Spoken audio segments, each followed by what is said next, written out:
Today we are learning that we should give second chances to others. Now sometimes this is very easy, and sometimes it's really hard, like in the case of today's Bible story. Now our story can be found in several places in the book of Acts. Not long after Jesus' resurrection, his disciples began the work of spreading the good news of Jesus to everyone they could. Many people were excited to hear that they could be forgiven of their sins and have a second chance in a relationship with God. But there were some who didn't like this good news. Not only did they not like it, they tried to stop the disciples from spreading the message of Jesus to others. Sometimes they would just show up and cause trouble for the disciples, but other times they did worse things. And that's where Saul comes in. See, Saul would go from town to town and look for people who were following Jesus. If he found any, he would have them beaten and thrown into jail. One time, a bunch of Saul's friends decided to stone a disciple. That meant that they threw rocks at the man until he died. And Saul held their coats while they did it. One day, Saul was going to Damascus to find more people to hurt. On the way, a blinding light shone on his face. Saul heard a voice that said, "Saul, Saul, why are you persecuting me?" "Who are you, Lord?" "I am Jesus, the one you are persecuting. Now get up and go into the city, and you will be told what to do." When Saul got up, he discovered that he was blind.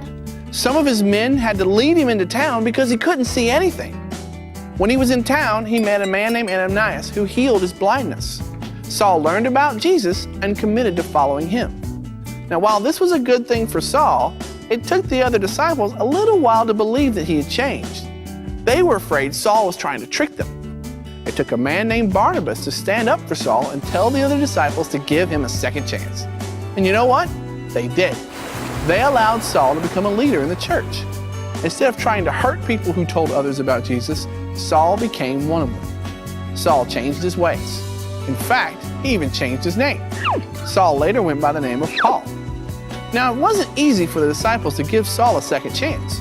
After all, he had done some pretty terrible things to them. But thanks to Barnabas, the disciples saw that Saul was sorry for what he had done.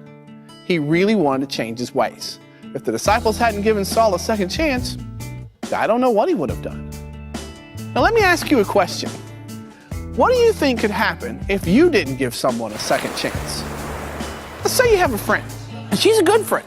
The two of you talk every day. You sit at lunch together, and you invite her over to spend the night. She is a great friend. But one day, some of the popular kids decide to make fun of your clothes. They ask your friend to join in, and she does. Oh, it really hurts your feelings.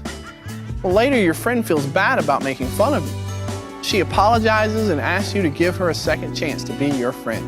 But you say, "No!" Now your friend doesn't talk to you anymore.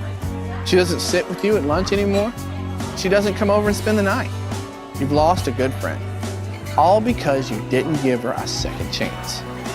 When you don't give second chances to others, it can hurt you as bad as it hurts them.